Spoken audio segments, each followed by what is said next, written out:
to day number 1, where we're going to be discussing basic strength and power for athletic development. So I'm here with my boy Eitan, and we're going to be breaking down one of my favorite tools, the hex bar. So all I'm going to ask Eitan to do is just a conventional hex bar deadlift. We're going to make sure we're getting into good hinge position, make sure our chest is upright, and good back extension. Give me like 5 or 6 reps. Okay, in a slow pace so I can explain things. Good. This is the hinge. It's the most. You can keep on going. This is the most basic athletic movement. It's the first thing I'm going to teach an athlete when they walk into the weight room or the field. The reason why I love the hex bar so much is because it's just a useful, natural tool that comes with ease regardless of an athlete's age, and the hex bar is multifunctional. So you can stop it, and thank you for that. That was the conventional hex bar deadlift. What's cool about the hex bar as well is you can also turn it into unilateral. Unilateral is one-sided. Training one side at a time, kind of like a lunge or even like a single-legged Romanian deadlift. So we're going to do what we call a split stance hex bar deadlift. This time splitting our stance, our back leg is going to be elevated, and we're going to do the same thing, give me 2-3 reps each time. Make sure our spine is nice and upright, and we're going to shoot up. Okay, it's simple. I don't need to start. No, you're not. You're going to leave the leg on the floor. Meaning it's just like a lunge position. Okay, almost like a deadlift. It's a simpler progression than a single-legged Romanian deadlift, and it's so easy. I just told the athlete to take his leg back. I didn't even start messing with kettlebells or dumbbells. Once again, why I love the hex bar so much. That is what we call the split stance hex bar deadlift. Great tool. You constantly want to make sure his spine is as upright as possible. Good. Now we move a little bit into the stability round. I can do the one-legged hex bar deadlift. Take it away.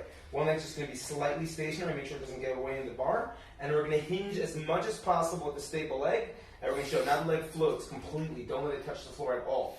Slow set down. Now Eitan's a fairly advanced tactical athlete, but he's still struggling with 30 kilo. So even if you don't have a lot of plates, you can still progress this single leg deadlift very well. How are you finding it? It's pretty challenging, right? Yeah. Good.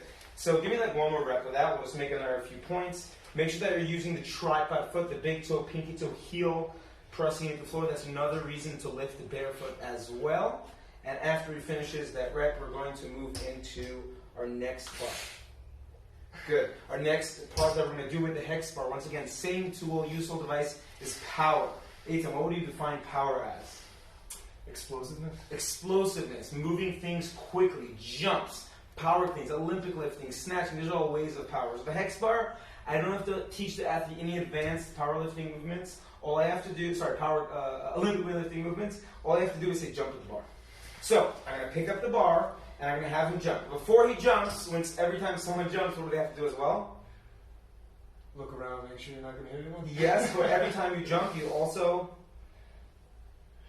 I jump and I land. So I have to make sure that he knows how to land correctly. So I'm going to jump with the hex bar, and I'm going to land with my knees bent position with the balls of my feet touching the ground. Take it away. Shoot up as high as you could, gentle landing. Shoot up as high as you could, gentle landing. Give me one more. I'm going to explode to the ground and gentle landing. By the way, be careful if you're near the thing so the bar doesn't hit you in the face. That was a great landing and jump. And that's great if we're trying to teach power mechanics, jumping and landing mechanics. But if you want to work on our force development, meaning rapid response development, what would I do instead? Rapid explosive. Exactly, bro. You should be a coach here. Rapid balance, meaning I'm just going to have jump and land, jump and land, jump and land. It's more of an advanced movement, so take it away.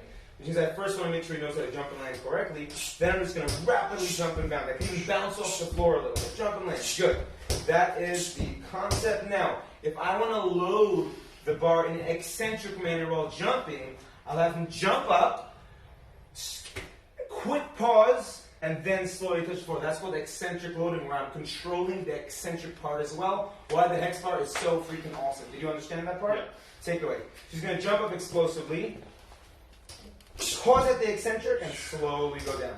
Jump up explosively, pause at the eccentric, and slowly go down. And now I'm going to add a factor. Have you jump up, and you're going to do a quick eccentric, but not letting gravity take you down.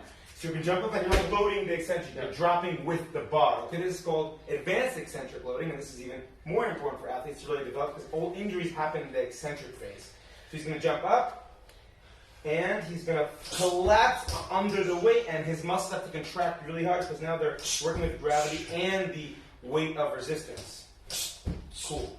The last factor is make sure to break the rules. So what we discussed before, the split stance, if I want to do a split stance power exercise, split stance jump, okay? It's all the same thing. It depends on the athlete's abilities and his needs for his sport. Same concept, boom, explosion up.